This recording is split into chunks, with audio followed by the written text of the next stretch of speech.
Mirada y compasión. María a los pies de la cruz. Su madre, la hermana de su madre, María, la madre de Cleopa, y María de Magdala, estaban cerca de la cruz de Jesús. Entonces Jesús, viendo a su madre y junto a ella al discípulo a quien amaba, le dijo a su madre: «Mujer, aquí tienes a tu hijo». Luego dijo al discípulo: «Aquí tienes a tu madre». Y desde esa hora el discípulo la recibió en su casa.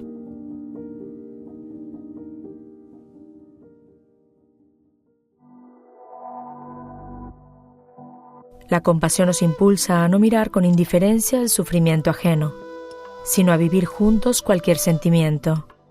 En esta identificación se funden las miradas de quien da y de quien recibe, de quien mira y de quien no es mirado, de quien ama y de quien no es amado.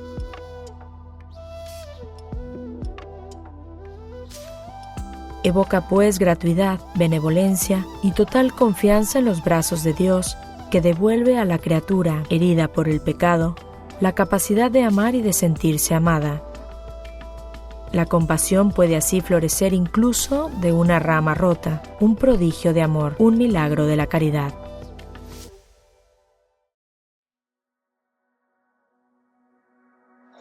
À chaque fois que j'entends parler de la croix, c'est un moment où je m'incline, où je vois l'immense amour du Seigneur qui a accepté de mourir pour nous. Parce que la croix, c'est le chemin que l'homme mène chaque jour. Dans notre société, il nous arrive d'avoir des problèmes. Il nous arrive d'avoir des difficultés. Et ces difficultés peuvent être légion. Des difficultés financières, des difficultés au niveau du travail, le problème de santé, des difficultés dans le couple, les difficultés même de payer les frais académiques, les difficultés de se déplacer. Il y a même certaines personnes qui peuvent être nos obstacles en se comportant de manière pas chrétienne. Est-ce que nous sommes appelés à le rejeter parce qu'ils se sont mal conduits vis-à-vis de nous? Non. Que devions-nous faire en tant que chrétiens et jeunes? Nous sommes appelés à l'image du Seigneur de regarder la croix. Sur la croix, il a accepté de payer les dettes de milliers de personnes. Il a accepté de verser son sang pour nous sauver. Et sur la croix, il a demandé pardon. C'est l'attitude que nous sommes invités à adopter, à pardonner. À chaque fois que nous avons des problèmes de contrariété, nous ne sommes pas appelés à haïr ces personnes. Nous ne sommes pas appelés à vivre l'inimitié avec ces personnes, mais à les aimer comme le Seigneur lui-même sur la croix a aimé et a pardonné ceux qui lui ont fait du mal.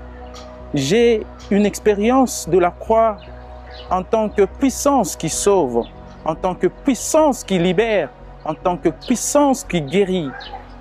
Il y a ma jeune sœur qui, en étant malade de problèmes de neurologie, a tellement souffert que certaines personnes ne voulaient pas la sentir.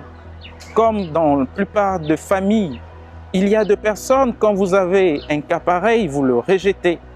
Parce que pour vous, vous trouvez que c'est une question de spiritualité. Il y a une mainmise de l'ennemi dans la famille. Nous avons accepté parce que c'était des situations complexes que nous n'avons jamais connues, des situations très dramatiques.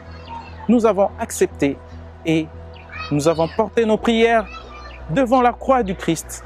Et actuellement, notre jeune sœur est guérie totalement et complètement et elle a repris même la route de l'école. Voilà ce que je pouvais dire sur la croix parce que, en tant que chrétien catholique, la croix, c'est le symbole de ma foi.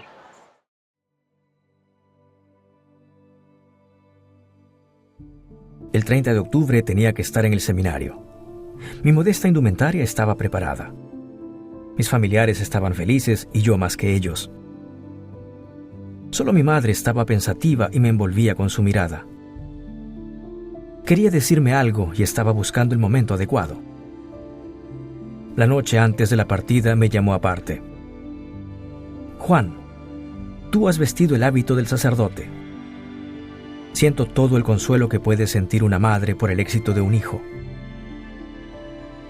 Pero recuerda que no es el vestido lo que honra, sino la virtud.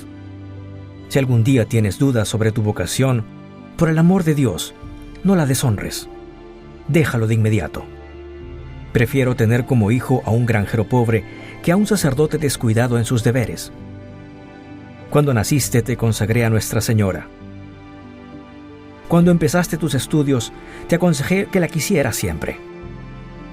Ahora te recomiendo que seas todo suyo, Juan. Ahora te recomiendo que seas todo suyo, Giovanni. Ama a los compañeros que aman a Nuestra Señora. Y si te haces sacerdote, difunde tu amor por ella a tu alrededor. Mi madre se conmovió. Y yo, llorando, le respondí: Madre, nunca olvidaré tus palabras. Las llevaré conmigo como un tesoro para toda la vida.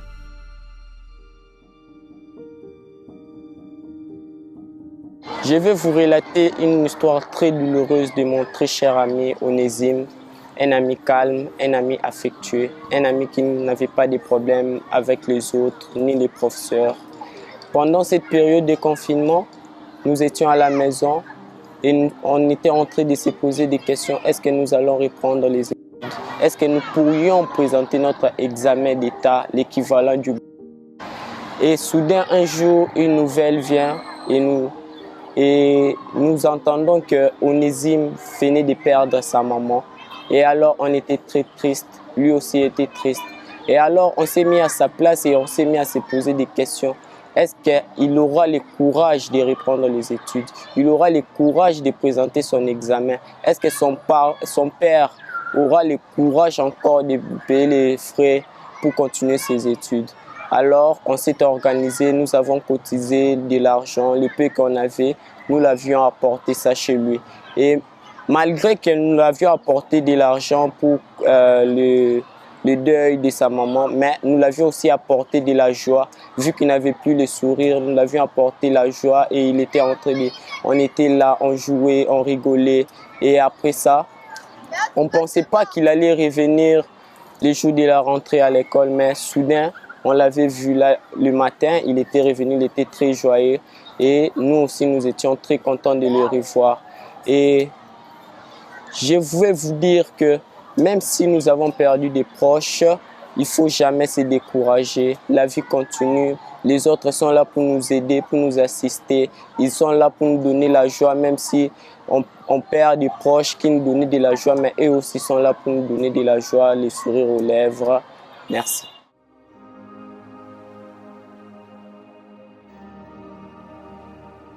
Oh María Virgen poderosa, tú, la grande e ilustre defensora de la Iglesia, tú, auxiliadora del pueblo cristiano, tú, terrible como un ejército en orden de batalla, tú, que sola destruyes los errores del mundo, defiéndenos en nuestras angustias, auxílianos en nuestras luchas, socórrenos en nuestras necesidades, y en la hora de la muerte, recíbenos en el eterno gozo.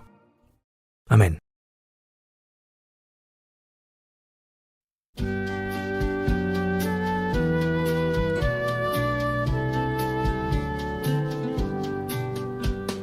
Toi, Notre-Dame, nous te chantons. Toi, notre mère, nous te prions. Toi qui portes la vie, toi qui portes la joie, toi que touche l'esprit, toi que touche la croix. Toi, Notre-Dame, nous te chantons. Toi, notre mère, nous te prions. Toi qui donnes l'espoir, toi qui gardes la foi, toi qui passes la mort, toi debout dans la joie.